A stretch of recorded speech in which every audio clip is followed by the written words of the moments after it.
안녕하세요. 주와 말씀의 교회 매일 묵상입니다. 오늘은 사무엘하 7장 1절부터 17절까지 말씀 통해 하나님의 은혜 나누도록 하겠습니다. 본문의 메시지 함께 살펴볼까요? 사무엘하 7장 말씀을 보면 다윗은 여호와 하나님께 성전을 지어 드리기를 원합니다. 다윗은 하나님의 은혜로 왕이 되었을 뿐만 아니라 이제 정말 평안한 가운데 백향목으로 지은 왕궁에서 살게 되었습니다. 그래서 다윗은 이 모든 은혜에 대해서 하나님께 너무나도 감사하면서 오늘 본문 말씀처럼 동시에 어떤 면에서는 좀 죄송해했던 거죠. 왜냐하면 자신은 이렇게 하나님의 은혜로 왕이 되고 이제 이 아름답고 웅장한 백향목 왕궁에서 사는데 하나님의 임재를 상징하는 언약궤는 여전히 휘장 안에 있기 때문에 그런 것을 생각하면서 다윗이 좀 죄송해했던 것 같습니다. 그래서 결론적으로 다윗은 하나님께 집을 지어 드리고자 성전을 지어 드리고자 했던 것이죠. 그래서 이런 뜻을 나단에게 전했는데 그날 밤에 하나님은 선지자 나단을 통해 다윗에게 이렇게 답을 주셨습니다. 5절부터 7절 말씀입니다. 가서 내 종 다윗에게 말하기를 여호와께서 이와 같이 말씀하시되 너가 나를 위하여 내가 살 집을 건축하겠느냐? 내가 이스라엘 자손을 애굽에서 인도하여 내던 날부터 오늘까지 집에 살지 아니하고 장막과 성막 안에서 다녔나니 이스라엘 자손과 더불어 다니는 모든 곳에서 내가 내 백성 이스라엘을 먹이라고 명령한 이스라엘 어느 지파들 가운데 하나에게 내가 말하기를 너희가 어찌하여 나를 위하여 백향목 집을 건축하지 아니하였느냐라고 말하였느냐 이렇게 말씀을 하셨습니다. 무슨 말씀일까요? 하나님은 지금 다윗에게 이렇게 말씀을 하고 계신 것이죠. 나는 너희에게 어떤 것도 요구하지 않는다. 너희가 광야에 있을 때 내가 늘 너희와 함께 하면서 너희를 지켜주면서 구원해 주면서 단 하나라도 너희에게 어떤 것을 요구한 적이 있느냐? 내가 나의 살 집을 만들라고 너희에게 요구한 적이 있느냐? 그렇지 않다.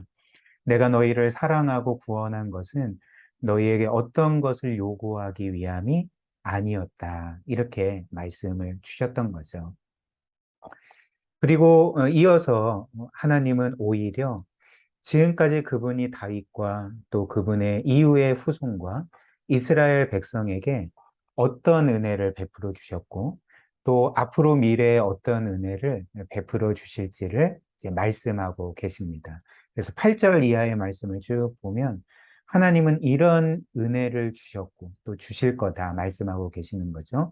그래서 8절에서는 하나님은 일개 목자였던, 즉 어떤 자격도 없던 다윗을 선택하여서 이스라엘의 왕으로 삼아 주셨습니다. 또 9절 말씀 보면 하나님은 이후에 다윗이 어디로 가든지 늘 함께 하셨고 그의 모든 적을 무찔러 주셨고 또 앞으로 다윗의 이름을 내가 이 세상에서 빛나게 할 거다. 영광스럽게 해줄 것이다. 이렇게 약속을 하셨습니다. 또한 10절 말씀을 보면 하나님은 이제 더 이상 이스라엘 백성이 그 이전처럼 떠돌아다니거나 혹은 악한 자들에게 억압을 받지 않게 해주실 뿐만 아니라 지금 이 땅에서 자리를 잡고 그렇게 평안한 가운데 살게 해주실 거다. 이렇게 말씀을 해주셨던 거죠. 또 11절 말씀 보면 하나님은 다윗과 이스라엘 백성을 모든 원수로부터 보호해 주실 것이고 또 평안히 살게 해주실 거다. 약속을 하십니다. 또 더 나아가 다윗의 집을 한 왕조로 만들어 주시겠다 약속을 하시는 거죠. 또 12절, 13절 말씀에 하나님은 다윗의 후손을 후계자로 세워서 나라를 튼튼하게 세워 주실 거고, 그리고 그 후계자가 그 후계자는 이제 솔로몬을 가리키죠. 하나님을 위한 성전을 지을 거다 이렇게 말씀을 하셨습니다. 또 14절, 15절을 보면 물론 다윗의 후손 중에 어떤 이들이 죄를 지을 때에 하나님은 그들을 그냥 내버려 두시지 아니하시고 마치 아버지가 자녀를 징계하는 것처럼, 사랑으로 징계하는 것처럼 그들을 징계하실 거다 또 경고를 하시는데요. 그럼에도 불구하고 하나님은 결코 다윗의 후손들을 또 이스라엘 백성을 버리시지 않을 것임을 약속하고 계시는 거죠. 그래서 16절 말씀 결론적으로 하나님은 다윗의 왕위가 영원토록 지속될 것을 약속을 해주셨던 것입니다.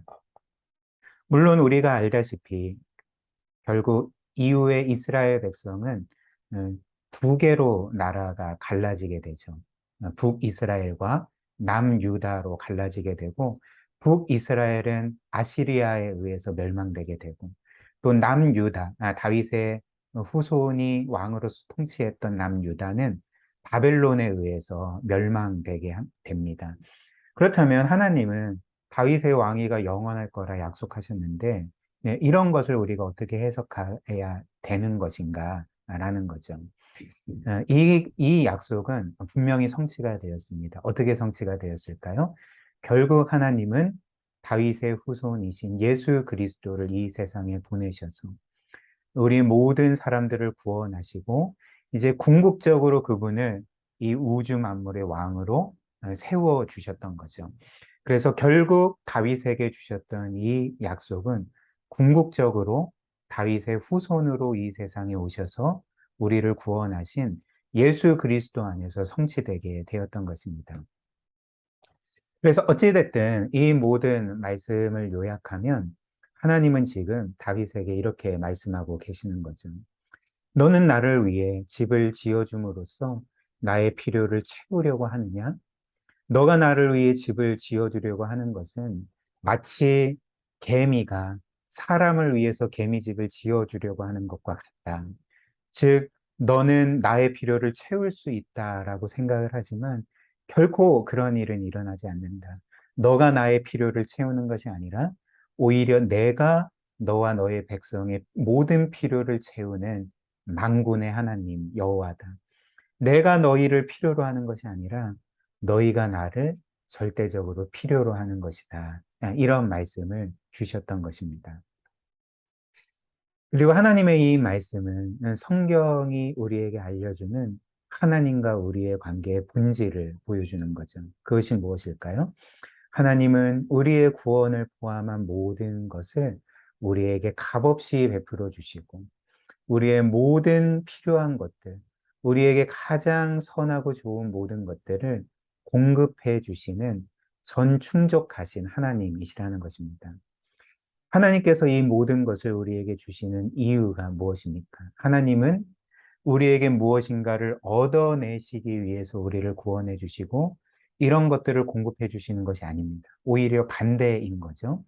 우리가 하나님을 절대적으로 필요로 하기 때문에 우리가 하나님 없이는 결코 살아갈 수가 없기 때문에 하나님이 없이는 구원도 없고 영원한 생명도 없고 영원한 행복과 영광도 없기 때문에 하나님은 이 모든 것을 우리에게 값없이 베풀어 주시고 우리의 삶을 책임져 주시는 것이죠. 이것이 바로 성경이 말하는 하나님과 우리의 관계가 된다는 것입니다. 그리고 이 모든 것들을 이렇게 값없이 은혜로 베풀어 주시고 끝없이 우리의 삶을 책임져 주시는 이유가 무엇일까요?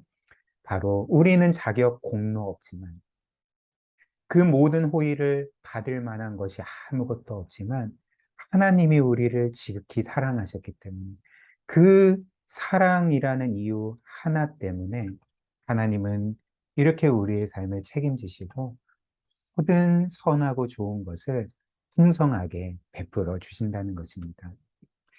이 말씀을 우리의 삶에 한번 적용을 해볼까요? 한 가지만 우리가 적용을 해보면 그렇다면 하나님의 이 모든 약속이 지금 다윗과 이스라엘 백성 또 다윗의 후손에게 주어진 것이 아닙니까? 그렇다면 이 동일한 약속이 우리에게도 해당된다는 것을 우리가 어떻게 믿고 확신할 수가 있을까? 우리는 사실 다윗의 후손도 아닌데 어떻게 이 약속이 우리에게도 동일하게 적용되는지를 확신할 수가 있을까라는 거죠. 이 약속이 우리에게도 성취되는 것을 우리가 어떻게 믿을 수가 있을까요? 왜냐하면 성경이 우리에게 알려주는 것처럼 하나님은 먼 훗날 다윗의 자손으로 오실 예수 그리스도를 통해서 그분이 우리를 위해 이루신 모든 일로 인하여서 우리 또한 다윗의 영적인 자손이 되게 하셨기 때문에 그렇습니다. 하나님은 우리가 예수 그리스도를 믿을 때 그리스도와 우리를 하나로 묶으시지 않았습니까? 하나가 되게 하셨는데 하나님께서는 다윗의 자손에게 하신 모든 약속, 오늘 본문 말씀에 담긴 모든 복, 그리고 특별히 내가 그의 아버지가 되고 그는 나의 아들이 될 것이다 라는 약속이 바로 그리스도 안에서 우리에게 온전히 성취되었기 때문에 우리는 이 약속이 우리에게도 해당될 것을 확신할 수가 있다는 거죠.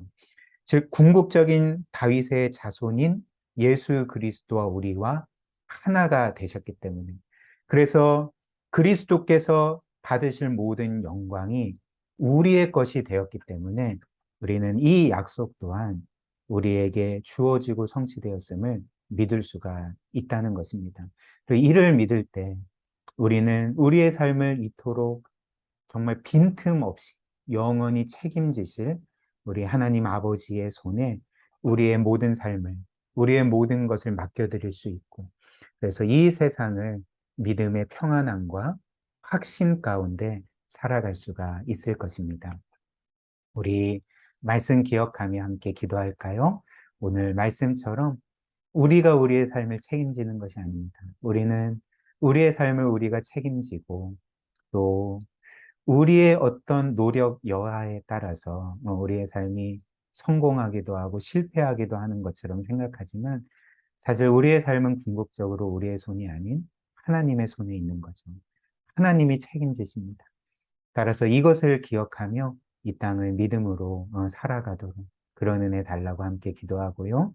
또 우리뿐만 아니라 정말 하나님께서 교회를 책임지시고 지체들의 삶을 책임지시고 지켜주시고 필요를 공급해 주시기를 우리가 오늘 말씀 기억하며 함께 기도하도록 하겠습니다.